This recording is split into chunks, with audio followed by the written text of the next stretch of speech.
কোরআনুল কারীম আমাদের সকল সমস্যার সমাধান খুঁজে খুঁজে বের করে দেয়, যেহেতু the Holi Quran hour constitution. আপনার কাছে আমি বলবো, কোরআন থেকেই তো আমরা তাকওয়া অর্জন করে থাকি। তো মাহে রমাদানের ইবাদতগুলো এরকম পুরো মাসব্যাপী আমরা যেভাবে ইবাদত করি, আমাদের ভেতর থেকে সকল অন্যায় জুলুম এগুলো আমরা বিধূত করে নিজেকে একজন পরিশুদ্ধ মানুষ করি। এই তো তো তাকওয়া মানে হচ্ছে পরিশুদ্ধ।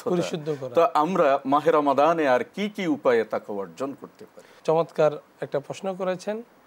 কোরআন হচ্ছে এমন একটা গাইড বুক যার মধ্যে দুনিয়ার যত রকমের সমস্যা রয়েছে সব সমস্যার সমাধান আল্লাহ সুবহানাহু ওয়া তাআলা কোরআনুল কারীমের মধ্যে দিয়েছেন। কোড অফ লাইফ, এটা পূর্ণাঙ্গ জীবন ব্যবস্থা। ইন্নাদ-দীনা ইনদাল্লাহিল ইসলাম।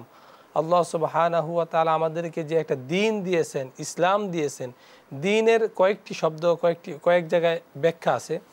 দিনের এক নম্বর শব্দ হচ্ছে যে আখেরাত, দিন দ্বারা আখেরাতকে বোঝানো হয়েছে, হাসরের মাঠ।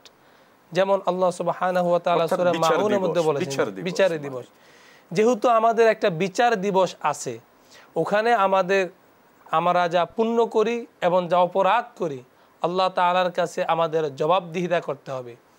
এই কথা যদি আমার মাথায় রাখি যে আমি আল্লাহ তাআলার কাছে কাল কিয়ামতের মাঠে ভালো করি আর খারাপ করি, অপরাধ করি, আমল করি, আল্লাহ তাআলার কাছে জবাবদিহি করতে হবে, তাহলে আমাদের কাছ থেকে দুনিয়ার সমস্ত পাপগুলো আস্তে আস্তে করে মিটে যাবে। অর্থাৎ আপনি বোঝাতে চাচ্ছেন যে আমরা যদি সবাই ইনসাফ ভিত্তিক কোরআনের আলোকে জীবনকে পরিচালনা করি, তাহলে আমরা সঠিক লক্ষ্যে পৌঁছতে পারবো।